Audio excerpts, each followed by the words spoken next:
Saudara-saudara sekalian, sore hari ini kita berkumpul untuk membahas persiapan menghadapi Idul Fitri yang akan datang. Kita akan melihat kondisi nyata yang kita hadapi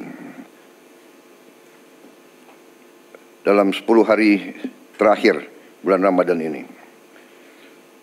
Sidang kabinet kita yang terakhir berada pada bulan Januari yang lalu, dan banyak hal yang sudah kita laksanakan semenjak sidang kabinet paripurna tersebut. Saudara-saudara sekalian, intinya saya ingin ucapkan terima kasih atas kerja keras semua menteri dan semua wakil menteri kabinet Merah Putih yang saya pimpin ini. Di sana sini tentunya sebagai kabinet baru, relatif baru, 130, 140 hari, 150 hari pertama, tentunya kita pasti memerlukan waktu penyesuaian.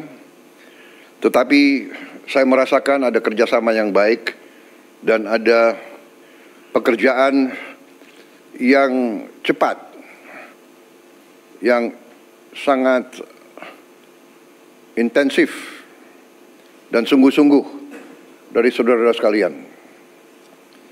Ini saya rasakan sebagai pimpinan saudara-saudara. Apa yang sudah kita capai tidak mungkin dilaksanakan tanpa kerja keras kita semua, tanpa kerja keras saudara-saudara sekalian. Sebagai tim, kita adalah satu tim. Tidak mungkin ada keberhasilan tanpa kerjasama tim yang baik.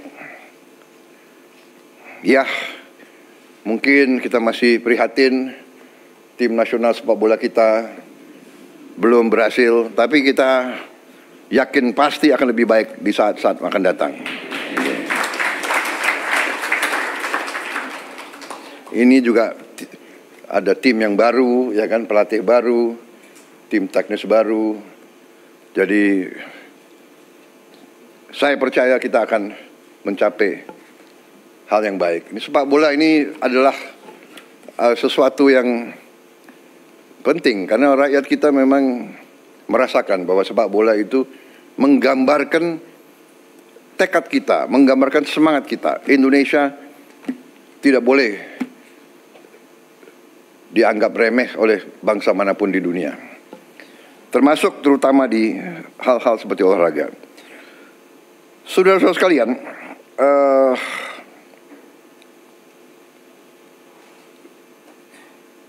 banyak sekali yang sudah kita laksanakan semenjak sidang kabinet yang lalu.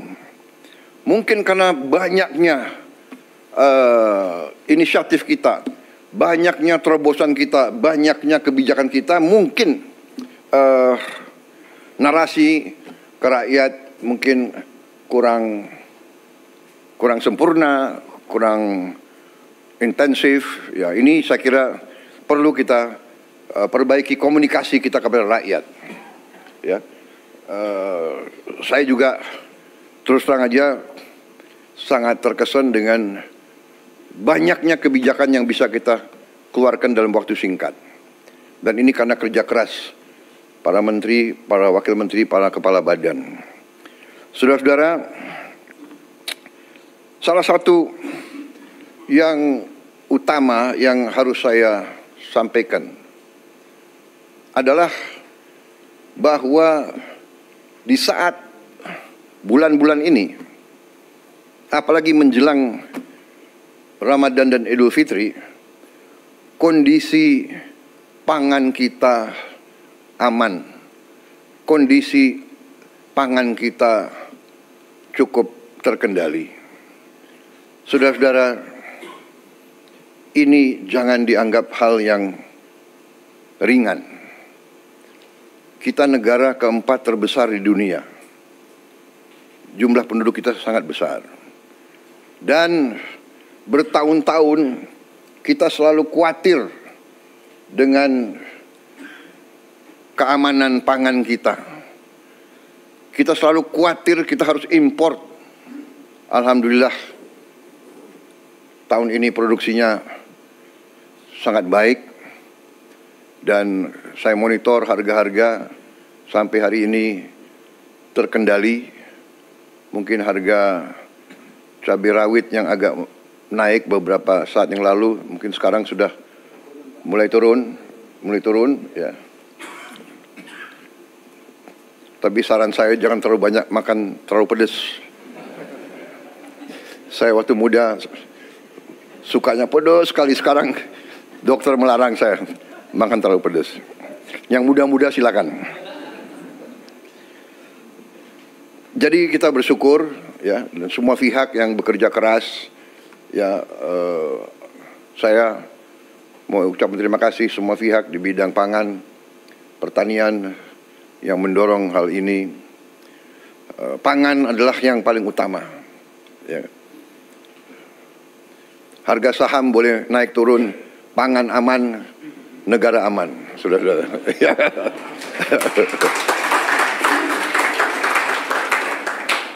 Saya lihat yang stres harga saham turun hanya beberapa orang di antara kalian. Marwar, siapa lagi itu? Tranggono, mana Tranggono? Tranggono. Oh, duduk sebelahan itu. Ini mana lagi ya? Kalau Budiman enggak, Budiman tenang aja karena enggak punya saham dia.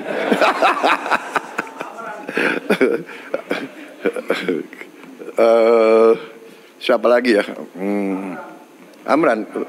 Enggak, dia enggak main saham dia. Dia enggak main saham. Siapa lagi ini? Rosan udah botak jadi nggak apa-apa dia. Jadi demikian saudara-saudara. Kemudian kita juga boleh sekarang mulai bangga makan bergizi gratis sudah menjangkau 38 provinsi dan sekarang sudah 2 juta penerima manfaat. Hanya ini masih belum sebetulnya memuaskan saya, tapi saya mengerti Kepala Badan Gizi Nasional sudah bekerja dengan seluruh jajarannya. Ini sudah paling cepat yang kita bisa laksanakan. Dalam Januari, Februari, Maret, dalam 3 bulan mencapai 3 juta penerima manfaat. Hanya masalahnya kalau saya datang ke suatu desa atau suatu tempat, orang tua yang nanya, Pak, kami di sini belum terima makan bergizi. Jadi ini sesuatu yang mengusik hati saya. Mereka dengar di desa sebelah sudah, dia dengar di sekolah sebelah sudah, dia belum bisa. Saya sampaikan, Bu, kita berusaha sekeras tenaga, tapi kita tidak mungkin seketika, negara kita sangat besar. Mohon sabar. Tapi saya minta ya, Kepala BGN dengan semua jajaran berpikir inovatif, kreatif. Bagaimana kalau bisa kita percepat? Apa pakai sistem hibrida atau bagaimana? Ya, karena kasihan rakyat kita sangat membutuhkan dan mengharapkan. Tapi terima kasih. Apapun terjadi, ini suatu prestasi yang luar biasa. Saya terima surat-surat dari pimpinan-pimpinan dunia. Mereka bahkan mau belajar dari kita. Banyak kunjungan dari pimpinan-pimpinan negara lain, mereka bilang salah satu yang mereka ingin belajar dari kita adalah makan bergizi. Padahal kita baru mulai. Ya, mereka menganggap bahwa kita salah satu yang paling serius dan paling besar usaha kita menangani ini. Kemudian salah satu yang luar biasa juga, kita berani meluncurkan Badan Pengelola Investasi Danantara Indonesia. Konsolidasi semua kekuatan ekonomi yang dimiliki pemerintah Indonesia, semua dana, semua aset BUMN, kita konsolidasikan. Kita ingin mengelola dengan sebaik-baiknya, setransparansi mungkin, dengan akuntabilitas yang sangat tinggi. Saya beri petunjuk kepada pimpinan Danantara, kalau perlu keputusan-keputusan itu diambil secara hati-hati dan kalau perlu tidak perlu terlalu cepat. Ini adalah kekayaan anak dan cucu kita. Harus dijaga dengan baik. Dan untuk itu saya minta pengawasan, oversight, penilaian risiko sangat berlapis-lapis. Dan saya minta tokoh-tokoh masyarakat ikut mengawasi. Dan saya tegaskan bahwa setiap saat pekerjaan dan semua kebijakan Danantara ini harus bisa diaudit, harus bisa diawasi, harus bisa dipertanggungjawabkan setiap saat oleh siapapun yang menginginkan. Saudara-saudara, tapi ini saya kira adalah terobosan sangat besar.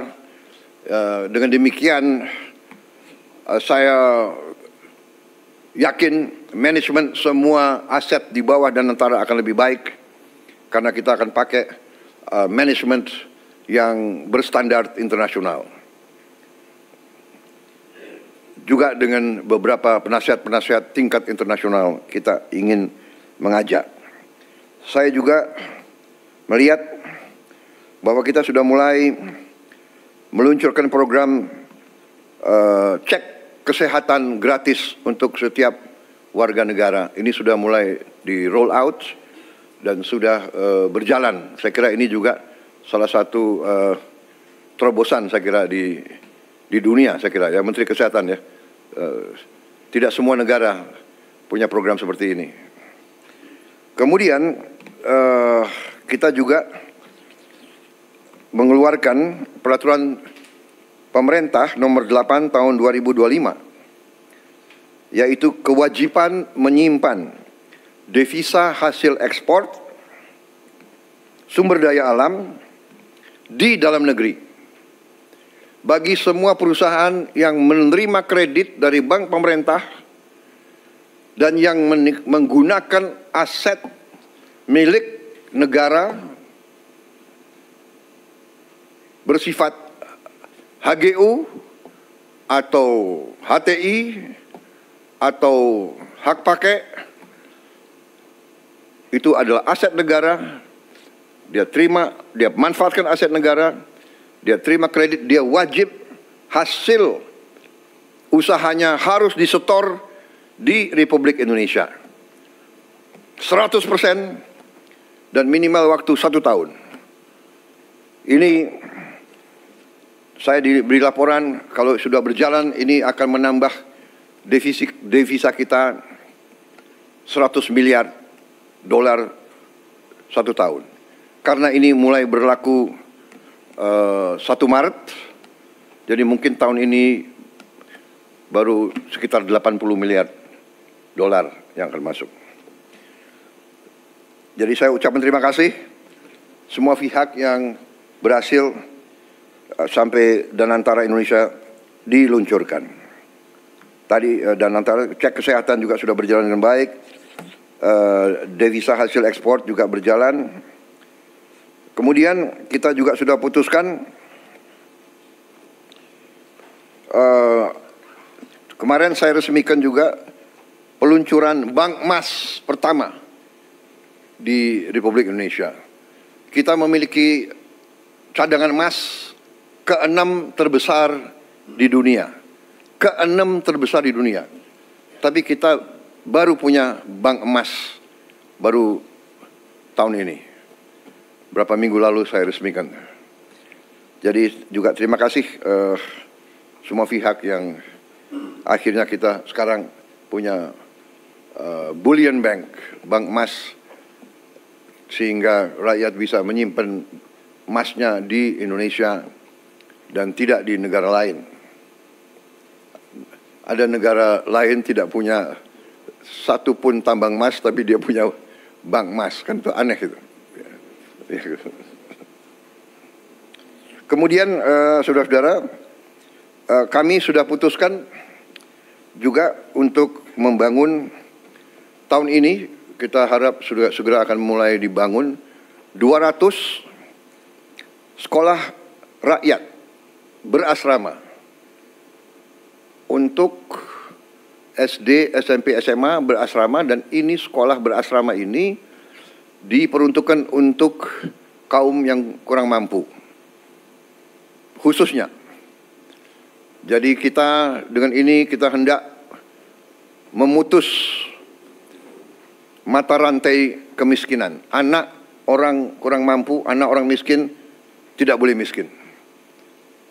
Katakanlah bapaknya sekarang pekerjaannya sangat sederhana, dia umpamanya tukang pemulung, anak dan cucunya tukang pemulung tidak boleh jadi tukang pemulung. Dia harus kita berdayakan. Ini rencana kita, dan kita akan bangun tahun ini 200 sekolah berasrama tersebut. Satu sekolah akan terdiri, kita harapkan 1.000 murid. Mungkin tahun-tahun pertama akan belum sampai 1.000, tapi nanti saya berharap ya Menteri Sosial, Menteri Dikdasmen, mungkin berapa? Dalam 6 bulan bisa mencapai 1.000 murid masing-masing sekolah. Bisa? Hah? Tahun 4? Tahun depan? Tahun depan ya? Tanggal berapa? Coba dicatat. Loh, ini harus bertanggung jawab itu ya. Rakyat minta hasil yang cepat, saudara-saudara. Ya, ini sangat penting, dan yang akan segera kita resmikan 53. Yang segera mungkin 3 bulan ini bisa kita resmikan 53 sekolah. Ternyata Kementerian Sosial sudah punya gedung-gedungnya, sudah punya arealnya, jadi tinggal kita renovasi sedikit. Kita ingin segera 53, sisanya yang 147 akan segera menyusul. Kita harap tiap tahun 200, sehingga dalam 5 tahun kita minimal akan punya 1 sekolah berasrama di tiap kabupaten. Dan itu harus di tempat-tempat di mana terdapat kantong-kantong kemiskinan. Kita ingin memutus rantai kemiskinan. Kita ingin menghilangkan kemiskinan dalam waktu secepat-cepatnya. Dan ini saya yakin bisa kita kerjakan. Nanti Menteri Koordinator Perekonomian, kemudian Menteri Keuangan, kemudian nanti mungkin Menteri Sosial akan sedikit kasih penjelasan singkat, termasuk juga saya minta Ketua LPS menyampaikan kondisi ekonomi secara umum, sehingga kita dapat gambaran real apa yang telah kita kerjakan, dan kita akan nanti dapat bayangan betapa besar upaya bangsa Indonesia untuk memberi kesejahteraan kepada rakyatnya. Dan berkali-kali saya katakan, ini bukan hanya prestasi kita, ini adalah kerja keras presiden-presiden sebelum kita, menteri-menteri kabinet sebelum kita. Tidak ada pembangunan bangsa yang bisa dikerjakan dalam 5-10 tahun. Pembangunan bangsa Indonesia ini adalah perjuangan lama. Mulai dari tahun 45 dan seterusnya, ada naik dan turun, ada krisis, ada hambatan, ada gangguan-gangguan negara asing berkali-kali, ya kan? Kita tidak mau nyalahkan siapapun, tapi kita sering diganggu. Kita harus sekarang belajar dari sejarah. Kita harus belajar. Dan sekarang kita semua unsur harus berjiwa besar. Kita atasi perbedaan dengan musyawarah. Kita terima kritik dengan besar hati, tapi kita jangan mau diadu domba. Kita harus bekerja dengan baik untuk rakyat kita. Saudara-saudara, kemudian salah satu juga keputusan besar kita adalah kita dalam waktu dekat akan membentuk 75.000 sampai 80.000 koperasi desa. Ada yang berbentuk berbasis pertanian, ada yang berbasis nelayan, dan ada yang berbasis lain. Tapi intinya adalah kita ingin ekonomi desa, ekonomi rakyat yang paling bawah bergerak dengan cepat, memobilisasi kekuatan yang kita punya untuk menggerakkan seluruh ekonomi, dan ini akan ada suatu dampak yang sangat besar, keyakinan kami. Saudara-saudara, juga kita juga berhasil bekerja sama dengan swasta sehingga THR bagi pekerja swasta, BUMN dan BUMD bisa diberikan paling lambat 7 hari sebelum Hari Raya Idul Fitri. Tahun ini pemerintah juga menaruh perhatian khusus kepada para pengemudi dan kurir online yang untuk pertama kalinya akan menerima bonus Hari Raya. Ini karena kerjasama juga dengan pengusaha-pengusaha swasta. Saya mendengar mereka akan terima kurang lebih 1 juta tiap pekerja, demikian. Tapi saya menghimbau pengusaha swastanya, kalau bisa ya ditambahlah. Ini menghimbau, ya kan? Kalau menghimbau kan boleh, tidak ada paksaan kan? Tapi kalau presiden menghimbau ya, menghimbau. Ini wartawan ya, terus garis bawahi itu. Karena pengusaha harus tahu, kalau masa yang bagus dia untung, ya dia juga harus memperhatikan para pekerjanya, ya kan? Justru para pekerja ini yang memberi keuntungan bagi dia. Juga THR dan gaji ke-13 bagi 9,4 juta aparatur negara. Ini sudah kita umumkan. Saudara-saudara, juga untuk membantu masyarakat, kita berhasil untuk menurunkan harga tiket pesawat dalam negeri mencapai 13% penurunan. Ini berlaku untuk periode penerbangan 24 Maret 2025 sampai 7 April 2025.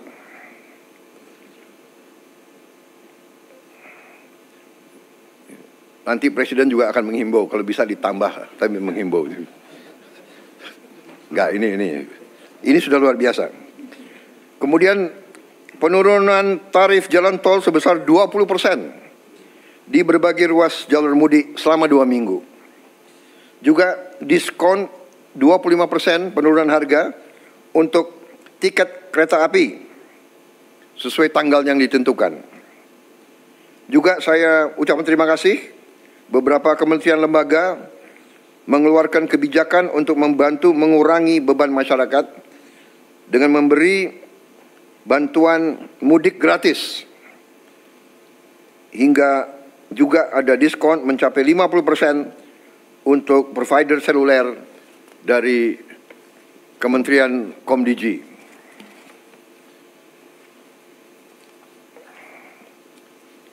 Saya kira dengan demikian persiapan mudik, saya harap benar-benar disiapkan dengan baik.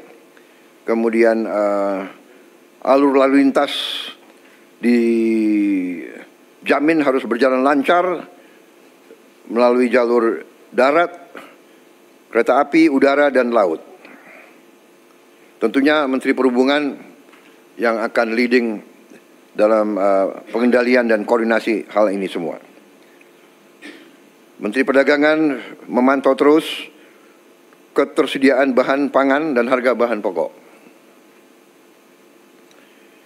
Juga kita antisipasi bahwa di sektor pariwisata ini juga akan meningkat, dan perlu antisipasi dari Menteri Pariwisata hal-hal yang harus disiapkan. Tentunya segi keamanan, Polri, TNI, BIN, Kemenhub, BUMN, dan kementerian lain ikut semuanya membantu untuk memantau keamanan. Di bidang industri dan tenaga kerja juga berjalan baik. Saya juga minta pelayanan publik, terutama semua rumah sakit harus siap, semua fasilitas kesehatan, juga sektor perbankan disiapkan dengan baik. Peringatan dan informasi cuaca, saya juga mohon terus masyarakat diberi informasi terus-menerus. Saudara-saudara sekalian, saya kira demikian pengarahan saya, petunjuk-petunjuk saya tentang persiapan ke arah Hari Idul Fitri. Tapi pada garis besarnya saya ucapan terima kasih kepada semua menteri, semua kepala badan yang telah bekerja keras. Dan saya kira untuk yang terbuka sudah selesai. Terima kasih media. Sekarang adalah paparan dan pengarahan tertutup untuk konsumsi kita sendiri dalam rangka persiapan ke depan. Terima kasih, saudara sekalian.